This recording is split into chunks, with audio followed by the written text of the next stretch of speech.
Segundo bloco do programa Canal Aberto, já iniciando com uma polêmica, vereador Enio Brizola, que é a seguinte, a polêmica sobre a questão do presídio municipal de Novo Hamburgo, é que hoje se a gente fizer uma pesquisa, principalmente no entorno do presídio, a maioria das pessoas não querem um presídio. Elas não tiveram prejuízo nenhum até hoje em função do presídio, até porque quem foge do presídio foge para longe do presídio, né? Não vai cometer nenhum crime ali perto do presídio, em tese, né? E, ao mesmo tempo, por causa da questão do vídeo monitoramento, da rapidez, da celeridade com que se detecta uma fuga, e geralmente o preso ele foge do presídio, ele fugia do presídio, ultimamente não tem se registrado, mas ele fugia do presídio lá na Adolfo Jäger e iria ser pego lá na Bento Gonçalves, lá embaixo. Tá? Isso eu presenciei até porque eu sou morador do bairro Ouro Branco, fui morador muitos anos do bairro Ouro Branco, então eu presenciei em loco a fuga e a recaptura do foragido.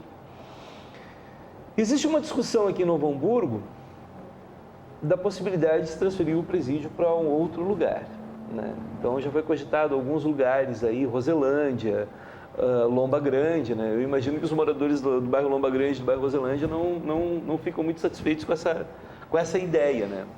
Mas, por outro lado, existe um projeto de lei que ainda não foi aprovado na Câmara dos Deputados para que os novos presídios não sejam construídos em áreas urbanas, né? Sejam construídos mais em zona rural. Como é que o senhor vê isso? Chega no seu gabinete, chega na Câmara hoje essa demanda, essa pergunta, essa aflição da comunidade hamburguense em relação à transferência do presídio? Sim, é um debate permanente, assim, lá na Câmara de Vereadores, principalmente quando acontece algum, né, agora faz tempo que não acontece mais alguma fuga, né, do presídio, né? Temos tido relatos, pelo menos, assim, dessa situação. O presídio, onde está instalado, se instala junto uma maior segurança, teoricamente, né? Porque é um lugar mais vigiado, mais policiado. Qual é a sensação de insegurança que ele acaba causando nos moradores, nos vizinhos? De uma possibilidade de um conflito interno, né, de uma fuga em massa, uma rebelião, enfim, essas são as maiores preocupações que devem ter essa comunidade vizinha ao presídio.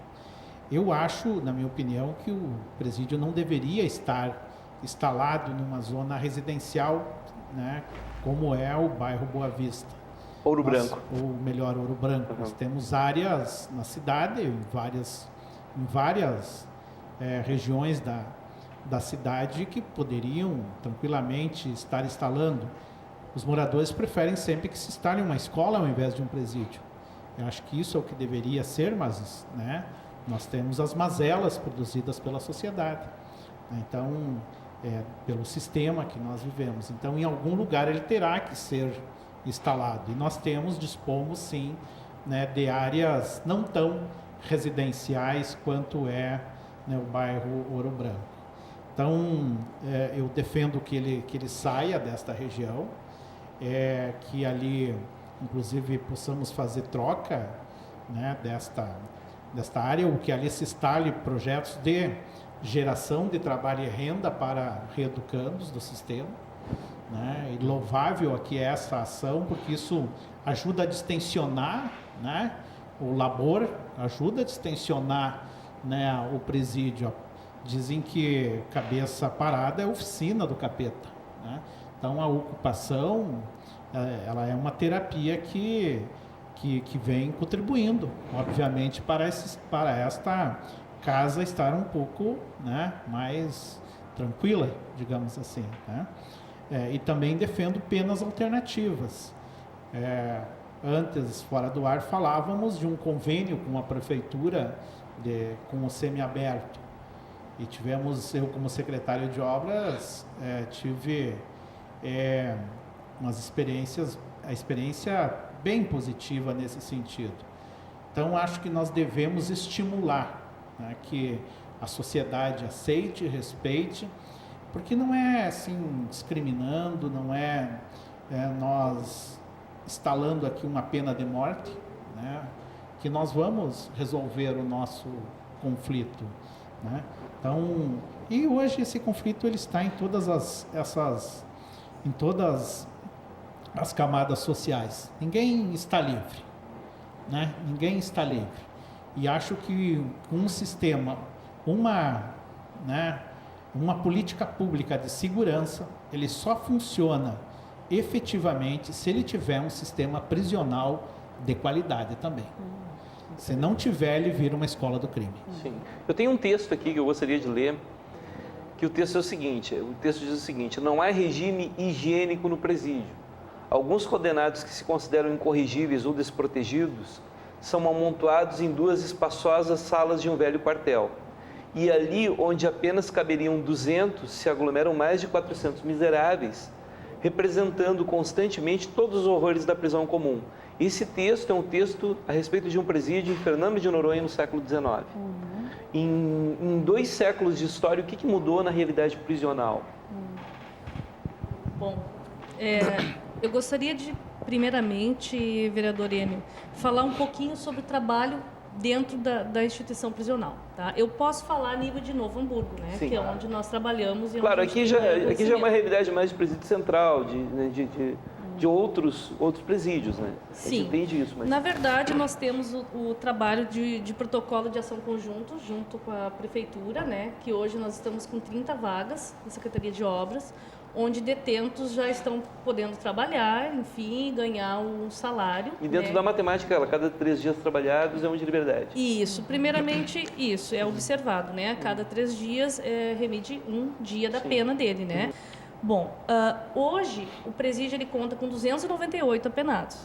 Desses 298, 120 trabalham externo. Então é um bom número. Bom número, 120 tem trabalho externo, ou seja, são 120 apenados que estão ganhando um salário, né, ajudando no orçamento familiar e se profissionalizando, né, e vindo a pernoitar só, né, dentro do Instituto Penal. Outra coisa que também é interessante frisar, assim, nós temos parcerias de empresas que estão contratando os apenados. Nós temos até por questão de ética, enfim, não vou fazer mídia, né? Mas nós temos um empresário aqui de Novo Hamburgo, que ele abriu agora mais 60 vagas. Né? Para nós é um número muito considerável. Claro que não são todos, né, Kátia, os apenados que simplesmente vão ser contratados. Não, existe um processo, né, de triagem feito pelas técnicas, né, a Kátia é uma delas, que as assistentes sociais e a psicóloga do presídio que fazem essa triagem e que daí colocam essas pessoas, né, para fazer de novo uma triagem dentro da empresa para daí ser selecionado e fazer parte da empresa. Enfim, né? Que seria de 2 formas, então, que uma delas seria o protocolo de ação conjunta, o famoso PAC, e outra por carta de emprego também. Ou seja, é importante também que das 2 formas, tanto uma quanto outra, os 2 lados saem ganhando. Né? Eu diria até os 3 lados saem ganhando. Né? O Estado sai ganhando, né? Porque desonera o Estado também, à medida que esse apenado não está ali 24 horas por dia dentro do presídio. Sim. Ele está também ajudando no orçamento familiar, né? Se ajudando, se profissionalizando, né? Se sentindo útil, dando um retorno também para a sociedade, e também a pessoa que está empregando, né? A instituição ou a empresa que está empregando esse apenado também está cumprindo com o seu papel social, de responsabilidade social, né? Então, eu achei interessante, né, falar um pouquinho sobre o trabalho prisional. E, além do trabalho externo, também tem o reeducando que estuda, que também por remissão, né? Ele ganha remissão a cada 3 dias. Como é que funciona essa questão do estudo? Ele apresenta um atestado de matrícula, um atestado de frequência? Sim, ele tem que apresentar frequentemente esse atestado, né? Tudo é com frequência, né? Com atestado de frequência, né? E tem também a liga laboral interna do presídio. E tem aqueles também que trabalham de livre e espontânea vontade, que pedem para trabalhar e pedem para se ocupar dentro do presídio, né? Enquanto ele está sendo triado por empresa. Essa tradição do presídio, ela remonta lá aos tempos da Fundação São Dimas, que os presos na época faziam um sapato de muito boa qualidade. Funcionava ao lado, na realidade, do presídio, e do outro lado ali na Adolfo Jäger mesmo, ali onde hoje tem um prédio ali, Sim. ali funcionava a Fundação São Dimas, que os próprios presos fabricavam sapatos e ele era comercializado para a comunidade. Sim. As pessoas, eu ia lá comprar sapato para o meu pai. Né? Hoje esse trabalho existe fora, né? Sim. São empresas fora, mas que são parceiras, né? Sim. E está cada vez mais aumentando assim, o interesse, né, de parcerias por parte de empresários aqui no município de Novo Hamburgo. E também, como eu disse, a Liga Laboral Interna, também é importante frisar que ajuda muito também, que é na manutenção do prédio, né? Enfim, Sim, várias ligas laborais que existem internas que ele também acaba se ocupando, né? Sim. E aguardando até sair para o externo, até ter direito. Doutora Kátia, índices de ressocialização, tem mais ou menos assim, um número aproximado, 10%, 5%, 20%? Olha, a gente tem vários casos de sucesso. Nós já combinamos de fazer filmagens, né, com termo livre esclarecido, em que eles deixassem fazer uso da imagem, tudo, de pessoas que foram para o mundo do trabalho e migraram como PAC, depois carta de emprego, depois carteira assinada e estão trabalhando, né, nesses 4, 5 anos que saíram fora, continuam nesses trabalhos. A gente tem acompanhado, só que a nossa demanda é tão alta que fechar os horários que o ex-apenado, o egresso, consiga ser entrevistado e que nós consigamos também, né, nos dedicar a isso, ainda não conseguimos fechar o tempo. Mas nós temos vários casos muito interessantes, assim, que, de uma crescente, né, realmente uma inserção social, de pessoas que eram ditas como incorrigíveis. Então, e essa é a minha esperança ali dentro, né? A minha tese de pós-doutorado é em cima disso, né? Desse assunto de que formação de caráter na vida adulta, ou seja, eu acredito que a pessoa possa se recuperar desde que ela tenha uma restauração da consciência. Então, nós trabalhamos com a justiça restaurativa, inclusive, né? Os círculos de paz, e esse trabalho também é feito dentro dos presídios, né? Nós também temos um trabalho ali e vários casos. Então, hoje eu poderia dizer o que é 5, 10% que eu visualizo do o nosso trabalho ter sido feito. Eu estou há 5 anos aqui no presídio do Instituto Penal de Novo Hamburgo. Ele é no município de Novo Hamburgo, mas ele é estadual, tá? Então, ele é estadual, que está sendo dito o presídio de Novo Hamburgo. De Novo Hamburgo, ele é em Novo Hamburgo. Ele só funciona em área cedida pelo município, né?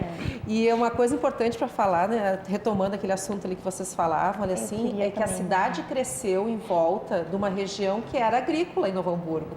Porque ali em cima, há 70 anos atrás, era em cima do morro onde ninguém ia porque tinha o Porto presídio. Alegre também era assim, o presídio central também, a mesma coisa. era a Chácara das Bananeiras, era um espaço onde não era... E a cidade veio em conta. Então, se a cidade vai vai crescendo, se expandindo, né? A região que for, para Lomba Grande, para Glorinha, seja onde que for, a cidade vai atrás.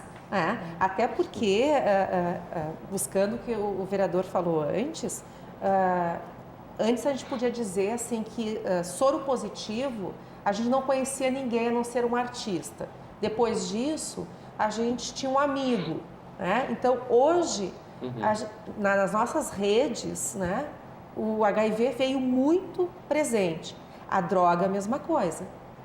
Antes, assim, o amigo do meu amigo, nossa, ele caiu no mundo das drogas. Hoje, a droga está muito envolvendo a nossa vida. Até porque, assim, com esse debate da maconha, né, da liberação da maconha, que eu sou totalmente contra, né, quero afirmar aqui, eu fiz uma especialização em neurociências, a maconha é um dispositivo para a esquizofrenia, então isso já está comprovado que a pessoa que tem tendência à esquizofrenia, isso pode servir como um dispositivo, e esse discurso não está ajudando, né, dizendo que a maconha tem que ser liberada como se ela fosse apenas um cigarro, e ela não é. O cigarro faz mal para o físico, a maconha faz mal para o cérebro, então é altamente prejudicial, e ela também faz o mundo do crime ficar muito mais próximo, principalmente porque está se querendo que ela seja uma droga lícita. Né? Então, mas voltando ao tema, nós temos vários casos de sucesso, muitos casos de sucesso, que a gente se agarra nela quando a gente tem a sensação de estar enxugando o gelo, como nós conversamos antes. Sim. Muitas vezes a gente pensa assim, nossa, eu estou só enxugando o gelo, só estou enxugando o gelo, daí a gente lembra o fulano de tal, o fulano de tal, e aí a gente se apega.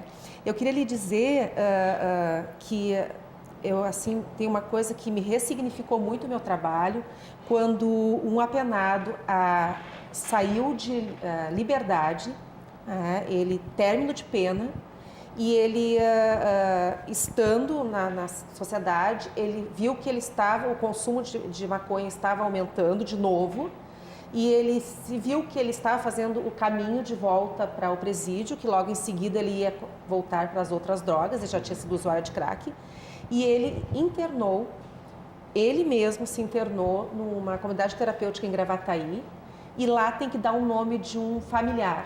Ele não tem família. E ele deu o meu telefone, né, lá da sala, lá dos técnicos, e a comunidade terapêutica fez contato dizendo, a senhora pode ser a referência dele? Sem dúvida nenhuma. Né? E eu vou visitá-lo. Né? Então, ver como o nosso trabalho não termina ali, e ver como é difícil reingressar numa sociedade onde não tem ninguém lá fora. Eu queria voltar até, pontuando isso, aquele texto, né? Porque, e também é o que o vereador falava, né? Quando a gente fala de sistema prisional, a gente está falando de segurança pública, né? E a segurança pública é um direito, né? É um dever também por parte do Estado, né? Mas a comunidade ela também tem que participar desse processo, né? Eu considero que isso é muito importante, né? Por quê? Porque muitas vezes a percepção das pessoas por ter o presídio ao seu entorno próximo, muitas vezes vem daquilo que o vereador já falava antes, né? Da dificuldade de hoje a gente fazer a defesa dos direitos humanos, né? Até pelo desconhecimento, muitas vezes, né, das pessoas do que sejam direitos humanos, né? Eu costumo dizer que as pessoas vinculam que direitos humanos é direitos de bandidos, né? Ou que direitos humanos é para humanos direitos. Isso é uma bobagem, né? Os direitos humanos são os direitos de todas as pessoas, simplesmente por elas serem pessoas. Mas, né? Infelizmente, é uma fala disseminada, inclusive por senadores. Exatamente. Né? E isso causa com que? Causa um preconceito, né? Uma estigmatização, né? E principalmente por parte da pessoa que cumpriu uma pena ou que está dentro do sistema, né?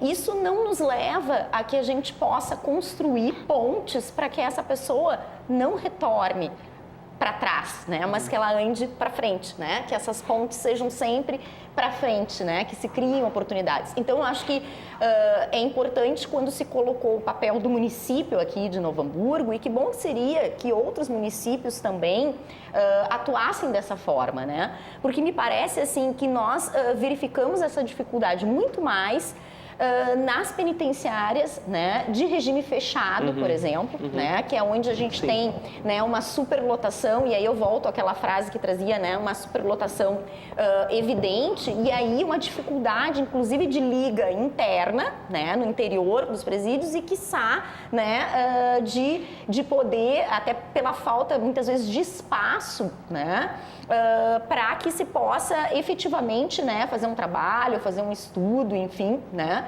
e do quanto isso propicia, né, a inclusão, vamos dizer assim, ou a regimentação por parte das facções daquelas pessoas que estão no regime fechado. Então, me parece que isso é algo que deve ser sempre buscado, né? Não só, eu acho, nos agentes do Estado, mas na comunidade como um todo, né? Eu acho que as pessoas precisam compreender isso, né?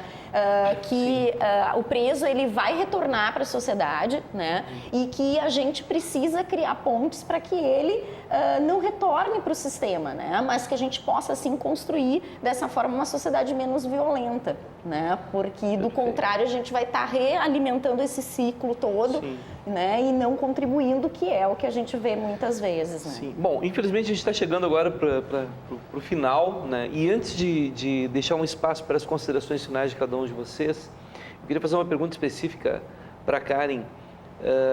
que a grande preocupação que já foi popularizada, assim como nós temos lá no Rio, tem o Cormando Vermelho, tem aquelas facções lá. Aqui no Rio Grande do Sul nós temos noticiadas 2 facções, que são os Bala na Cara e os Manos, né? Existe esse espectro rondando o presídio aqui de Novo Hamburgo. Deve ter com certeza, até porque a gente já teve situações aqui em Novo Hamburgo de membros dessas facções sendo presos, sendo assassinados, né? Como é que funciona isso dentro do presídio? Bom, se tu quiseres saber a respeito de facções, sim, existe facção. Né? Agora, quanto a assassinatos, ou que brigas tem alguma facções, influência, que se veja alguma influência dentro do presídio? Olha, influência deve haver, né? Entre eles. Né? Agora, cabe ao Estado, e nós somos a personificação do Estado dentro dos presídios, né? Contornar esses problemas. Com certeza. Né? Eu não vou ser hipócrita de dizer que não existem problemas relacionados a facções. Claro, né? Devem existir. Mas se tu quiser saber a nível de Instituto Penal Novo Hamburgo, nós temos hoje, com aquele efetivo carcerário que eu já falei, né, de 298 apenados, dá para se dizer que é um instituto penal bem tranquilo. Bom. Né, bem tranquilo. Assim, não temos problemas com internos, né, intramuros, muito raro de acontecer problemas. Até acredito que eles também entendem esse lado, né? Hoje eles têm um entendimento de que nós trabalhamos com um efetivo mínimo de agentes penitenciários, né? Nós estamos com um efetivo bem defasado, né? O Estado está, né? Não só a nível de presídio de Novo Hamburgo. Nós estamos com um efetivo mínimo e eles percebem que mesmo com esse mínimo de efetivo, trabalhando, né? Prestando serviço ali neste instituto, ainda assim eles conseguem ter alcance de seu direito, né? Do que é deles de direito. Então eu acho que isso reflete muito na segurança, né? do presídio. E do geral, assim, né? Eu acho que eles se sentem, de certa forma, confortados, porque o serviço está andando, né? Não está parado, embora toda essa problemática também que cabe ressaltar, salários parcelados, sim, né? Sim. Atraso no pagamento dos funcionários, enfim. Já seria tema para um outro programa. Exato, não vou entrar no mérito, mas eles percebem também. Então, sim, eles têm esse entendimento, né? Que a coisa está andando e que a gente está fazendo, está sendo fornecido para eles o mínimo possível. Muito mínimo bem. possível. Muito obrigado, então. Eu vou deixar um tempo de 1 minuto para cada uma das senhoras e o senhor fazer as suas considerações finais, iniciando pelo vereador, meu amigo Enio Brizola. Esse debate ele é muito amplo, né? Nós teríamos quero te propor que a gente retome, né, ele em outras oportunidades. Eu acho que a questão do debate da liberação de drogas, eu acho que é importante repensar também, né, hoje a liberação de outras drogas lícitas quanto o álcool, né? O álcool, por se tratar de fácil acesso e de ser de baixo, né, preço, assim, né, baixo valor, uma garrafa de cachaça deve custar R$3, sei lá, né? Então essa também ela é estimuladora, causadora de muita violência doméstica, né? Assim, então acho que a gente tem que repensar várias questões do nosso país. De fato, assim, acho que nós devemos estimular que mais políticas públicas possam sempre estar dentro, né, dos presídios, das casas prisionais e dos institutos, que se vocês puderem diferenciar aqui, eu acho que é importante. Né, o que é um instituto e o que é, né, uma casa de regime fechado. O que os diferencia, até para ajudar nesse debate da localização, né? Porque, de fato, assim, acho que tem algumas diferenças que, inclusive, isso, né, esclarece e quebra preconceitos. Deixar aqui, então, o meu boa noite, né, a todos que nos acompanham nesta noite, no programa Canal Aberto, aqui no Fernando, que tem, né, proporcionado debates bem importantes aqui para a nossa cidade, e convidar a população, então, para participar, da nossa audiência pública no dia 17 na Câmara de Vereadores, aonde então vai abordar, e já quero convidar aqui, né, certamente receberão o convite oficial lá da Câmara, mas quero já de antemão convidá-las, porque acho que as intervenções aqui desta noite, né, são bem oportunas, que, né, se reproduzam lá na audiência pública. Te convidar também, Com Fernando, para estar certeza, presente. estaremos lá. Doutora Mariana Pi Muniz Capelari, nossa defensora pública, dirigente do Núcleo de Defesa dos Direitos Humanos, suas considerações finais, muito obrigado pela presença. Eu que agradeço a presença aqui, a participação, enfim, né, e a presença de todos e todas que aqui se encontram. Como o vereador falou, é um tema muito amplo, né, que permitiria um longo debate. Mas como considerações finais, eu vou voltar lá ao início que eu dizia. Eu entendo que é preocupante o processo de encarceramento que o Brasil vem vivendo, né? O Brasil como um todo, né? Hoje nós somos o 4º país do mundo que mais encarcera e, segundo dados aí, computando prisão domiciliar, enfim, estaríamos como o 3º país, né, no mundo.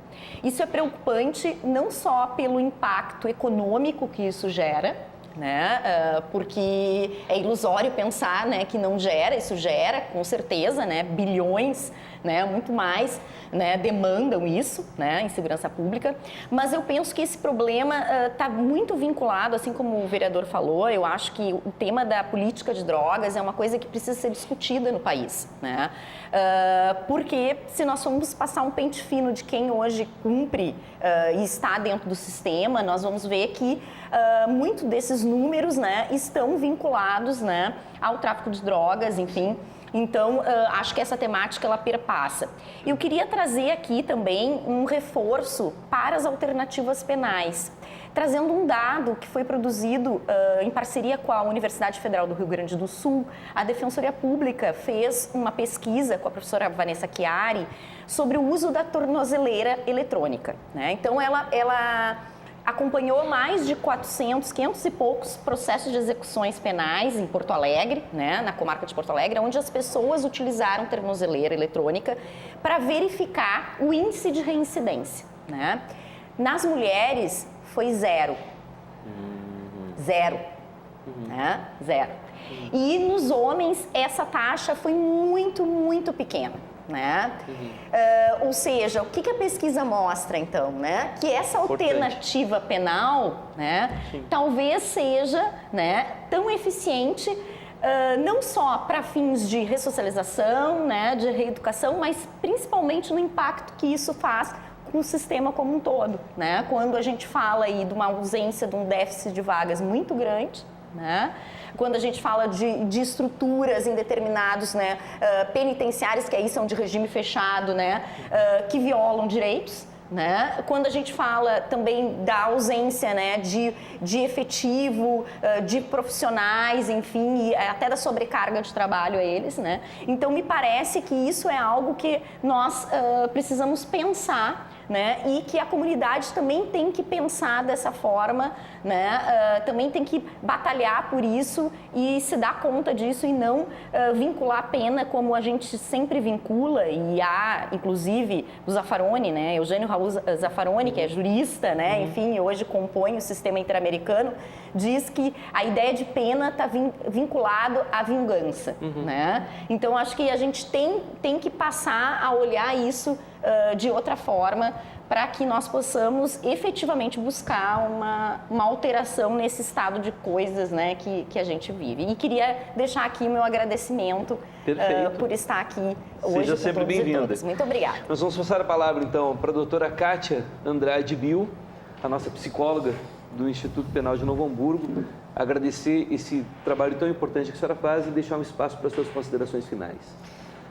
Ao agradecer, né, pela oportunidade dessa noite de contar um pouco do que a gente passa e vivencia no Instituto Penal, eu queria convidar a comunidade, né, a conhecer um pouco mais do presídio, a fazer parte do conselho da comunidade, que faz um trabalho muito bacana junto ao fórum, de contribuir e decidir coisas que são referentes ao presídio.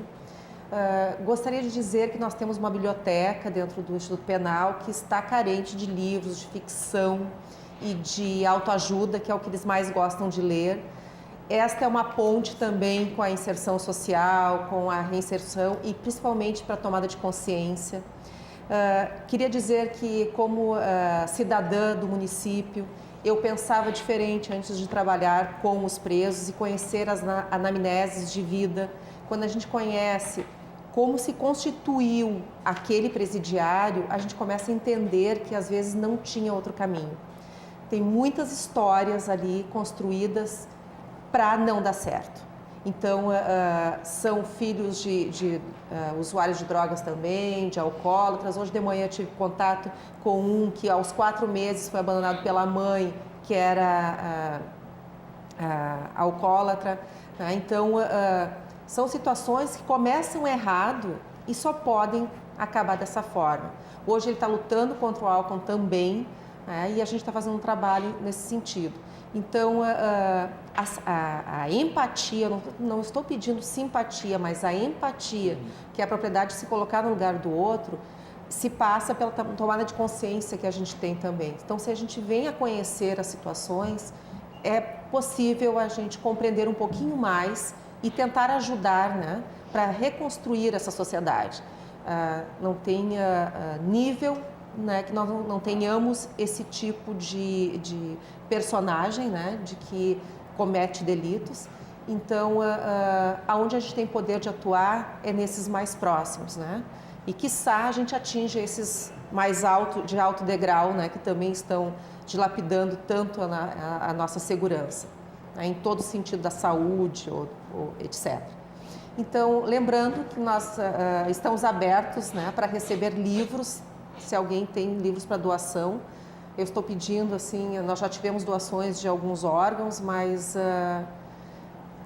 são necessários, estão sendo repetidos, né, e é uma coisa bem bacana de se usar dentro do presídio. Agradeço. Perfeito. A administradora do Instituto Penal de Novo Hamburgo e o seu importante trabalho, né, que o relato que a senhora passou aqui para nós, aqui para a comunidade, a gente quer agradecer, né, a gente reconhece esse trabalho e esse trabalho ele é visível pela própria administração do presídio, pela maneira como tudo está funcionando, né? Então, deixando esse preito de agradecimento à senhora, nós deixamos também espaço para as suas considerações finais. Primeiramente, gostaria de agradecer também a oportunidade de participar, né, do programa, agradecer aos colegas da mesa também pela colaboração, né, e dizer também que também gostaria de fazer um apelo à comunidade, assim como a Kátia, de não só na questão dos livros, né, Kátia, mas também se sentir toda a comunidade de Novo Hamburgo pertencente, né, de todas essas questões que a gente comentou hoje aqui, que foram faladas, né, não só a responsabilidade do Estado, né, como de fato sabemos que é sim responsabilidade do Estado, mas também de toda a comunidade, né. A responsabilização é de todos nós, não só de agentes do Estado, não só a figura da prefeitura, né, dos poderes públicos, enfim, defensoria, vara de execuções criminais, que inclusive gostaria de deixar um agradecimento à VEC de Novo Hamburgo, né, especialmente a figura do Dr. Carlos Fernando Nochan, que é muito próximo de nós aqui do Instituto Penal, está sempre nos ajudando, né, nos auxiliando tanto da parte jurídica quanto até de questões físicas do prédio. Está sempre auxiliando, a VEC de Novo Hamburgo está sempre conosco nesse sentido, também ajudando. Enfim, e dizer que a comunidade se sinta um pouco mais responsável sobre todos esses problemas, né?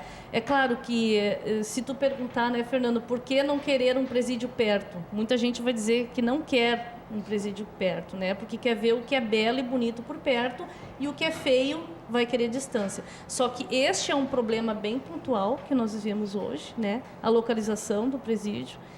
Como a Kátia havia falado, a cidade cresceu no entorno dele, né? Enfim, nós respeitamos a opinião de cada um, mas o problema existe e ele tem que ser trabalhado, né, e resolvido aos poucos. Não vai ser do dia para a noite que vai se resolver essa questão, né? E quanto às penas, tu havia falado também nas questões da pena, né? Hoje, o presídio de Novo Hamburgo, o Instituto Penal de Novo Hamburgo, ele trabalha com apenados de 18 municípios, né? Então, não é só Novo Hamburgo, são 18 municípios. Então, a responsabilização dessa comunidade não é só hamburguense, né? É de mais 18 municípios. Então, para te ver que, né, é de grande responsabilidade, não só daqui de Novo Hamburgo. Perfeito. Nós agradecemos, então, a sua audiência, telespectadora da Vale TV e do Canal Aberto, e agradecer o nível do debate de hoje sobre esse tema tão importante, tão relevante que é a segurança pública, e deixando também um recado para o senhor e para a senhora, porque aqui se desenhou a problemática, né? E ao mesmo tempo em que nós relatamos os problemas, nós temos também a oportunidade de participar das soluções. Então, esse convite feito por vocês para que a comunidade visite o presídio aqui de Novo Hamburgo, bem como o convite do vereador Enio Brizola na questão da audiência pública, será quando, vereador? Dia 17 de agosto, às 19 horas, na Câmara de Vereadores. Então, não basta apenas ficar em casa reclamando ou ficar assistindo o programa das 6 horas da tarde sensacionalista sobre segurança pública, nem tampouco debatendo em rede social, em Facebook. Isso não vai resolver o problema. O que resolve o problema é a comunidade interagir, participar e buscar junto com os servidores, buscar junto com os representantes, né, do Legislativo, do Executivo, do Judiciário, buscar em conjunto as soluções para esse grave problema que é a segurança pública. Muito obrigado, nós desejamos uma boa noite, uma boa semana a todos e a todas.